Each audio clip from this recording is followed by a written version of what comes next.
Moving to a new area can be a daunting task, especially when you're moving to a place like Savannah, Georgia. So what I'm going to be going over today is the 5 homes to avoid when moving to the Savannah area.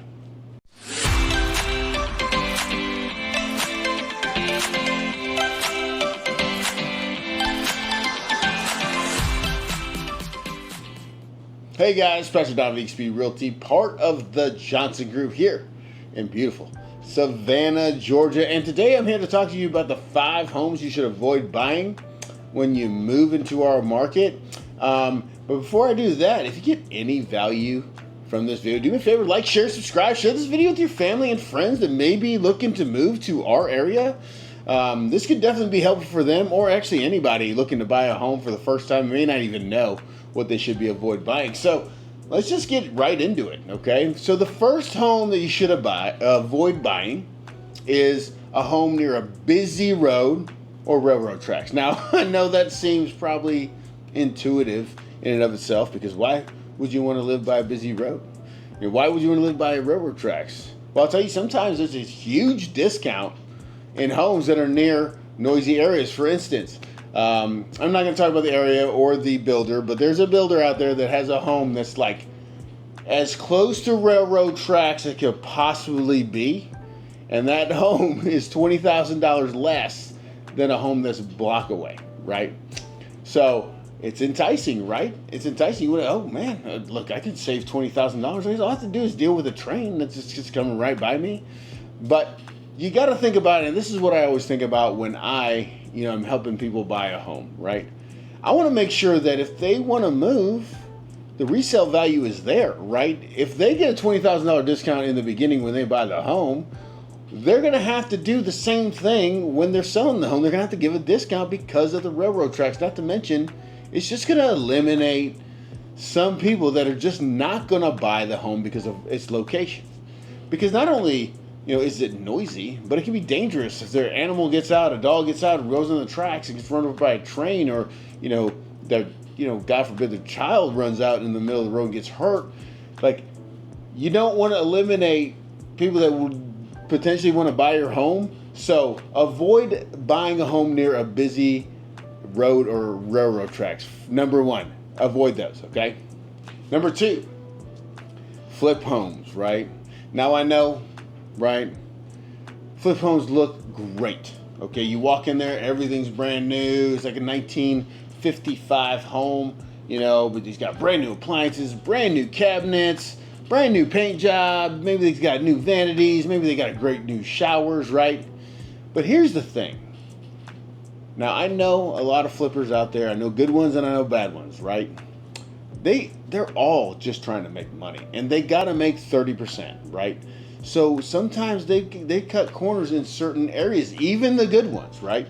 They're probably not hiring contractors that are licensed. They're probably not getting permits for the homes, which in some areas are required, for certain things, and some are not.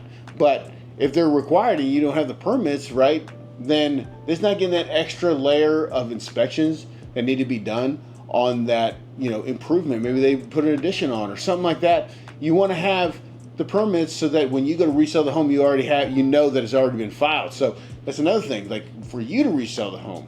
But a lot of times what I see with these flip homes is that they are putting lipstick on a pig, right?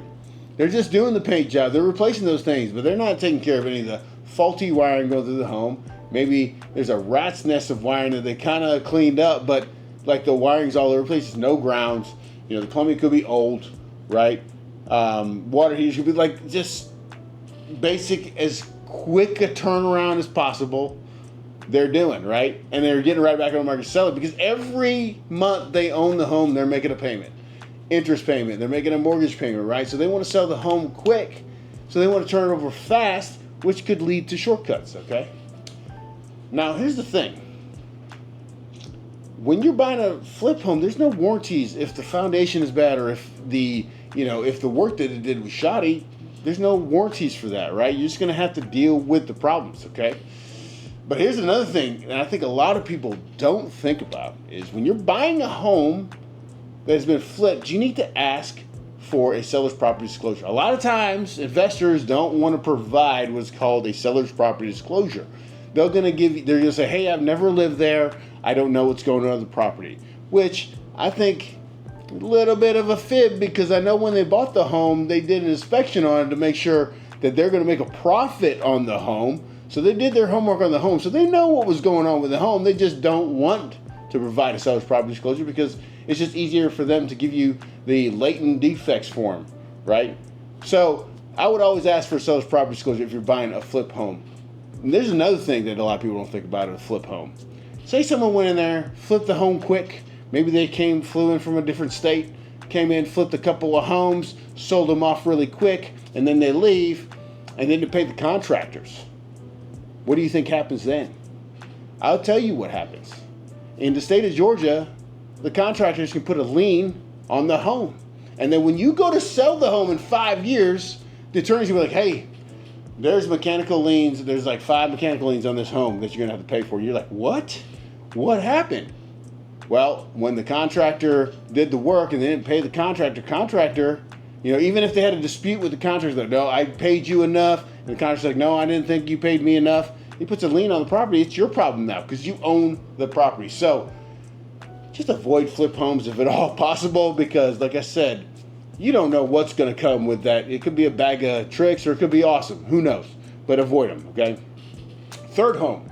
Homes with major structural issues, right? So foundational problems, okay? Like I'm talking, like if you have a home, and I've seen it before, I've walked through, where I'm walked into the home with an investor. I'm talking there's a refrigerator just in just in the floor, like fell through the floor. And then there's all kinds of cracking going up the wall, and then the roof is kind of caving in. Any structural issues, if there's any crawl spaces with a home that you're buying, you need to make sure 1,000%. Well, in any home buying, you should get a home inspector, but absolutely, if you have a crawl space or you feel like there's foundation issues, you got to get a home inspector in there. That way, if they identify those things, that's something you can ask the homeowner to fix before you even buy the property. And if they're not willing to fix it, you don't even want to deal with it. That can be a very, very expensive job. Look for things like sideways cracking in foundation on like a slab. If there's a sideways crack and the shifting, run. Any foundational issues with a home, just run. I know.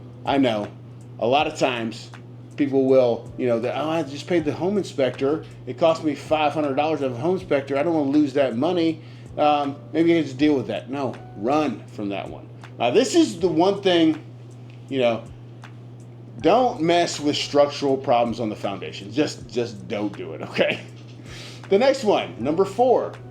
A home with a bunch of major issues. Like say maybe they have the roof needs to be replaced, the AC unit needs to be replaced, all the major components. Those are things that I tell my clients to look for in major expenses, because you don't want to be dealing with that after the house closes. AC units could be $20,000 to $30,000. Roofs can be $10,000 to $20,000. That's a lot of money. And you don't be dealing with homes that have major issues like that. What I would do is, if there is problems like that, do a amendment to address concern, which your real estate agent is going to explain to you. All right. And if the seller's not willing to fix those things, just walk away. Just walk away. And that's why I always tell my buyers, don't pay for an appraisal until you get the home inspected and you negotiate the repairs. Because here's the thing, the 2 things you're not going to get your money back on is the home inspection, not getting your money back, okay? Once you do it and you pay for it, it's gone. And the appraisal. You're not going to get that back either. So make sure you get the home inspection done first, within the first couple days to a week of going under contract, so that you're not waiting too long to order the appraisal after. But never order the appraisal beforehand before you negotiate the repairs. Okay. And now, the 5th home to avoid in the Savannah area. And this is a big one. Just avoid flood areas if you can. Okay? I will tell you, when I lived in Paradise Park in Savannah, okay, and Matthew came, okay, there's a low part of our neighborhood in there that was next to a marsh. It's a beautiful area, right? Never had flooding in the 40 years this woman lived there. We're walking down there after Matthew, after the devastation, and she walks out of her house and she is knee deep in water, saying, I cannot believe this happened. It has never done this in 40 years. Well, what happened back then was you had the storm surge mixed with high tide at the same exact time and flooded the entire back of the neighborhood, right? Well, a lot of those people didn't have flood insurance. And I'm going to tell you, if you don't have flood insurance and you get flooded, guess who's paying for it? You. If you have any questions about flood insurance, I'm going to link my flood insurance video that I did with Jeff Brady from Allstate, Roundtree Brady Allstate. Phenomenal information in there.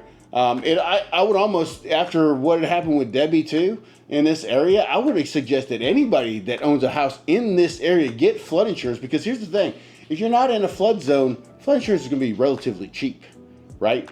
But some of the people that got flooded without flood insurance, there might be in financial ruin, right?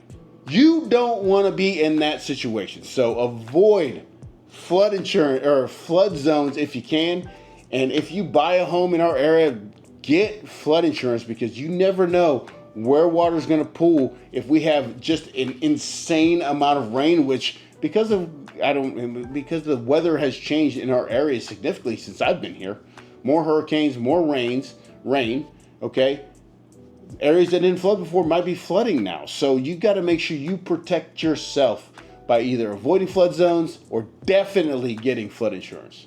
But I hope this video was super helpful for you. I know it's a lot of information, and the 5 homes I tell you to avoid. I mean, I know sometimes it's hard to do that for everybody because they may not have the means to avoid some of these homes, but if you can, do your best. And once again, if you got any value from this video, do me a favor, like, share, subscribe, share this with your friends and family, and I really appreciate you watching, and I'll talk to you soon. Bye.